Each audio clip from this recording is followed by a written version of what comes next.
আছে মৃতদের পরিবার, তারাও অনেকে এসছেন, এছাড়াও এখন আসতেই থাকবেন। সুতরাং আমরা আমাদের প্রোগ্রাম 3:59 বাজে।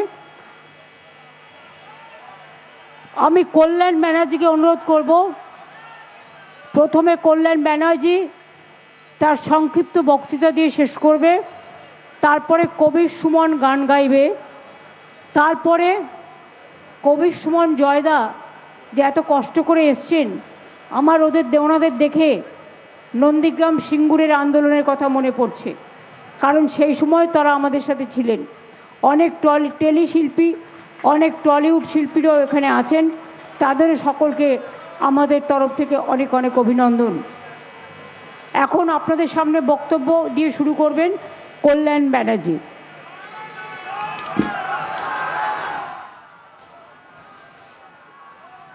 শান্তিপূর্ণ ধর্ণা অবস্থান এবং ধর্মতলার যে সভা মঞ্চ, যে প্রতিবাদের মঞ্চ, সেখানে রয়েছেন তৃণমূল নেত্রী মমতা বন্দ্যোপাধ্যায়। বিজেপিকে নির্লজ্জ বেহারা বলে আক্রমণ এবং কমিশনকে বিজেপির দালাল বলে তো মমতা বন্দ্যোপাধ্যায়ের।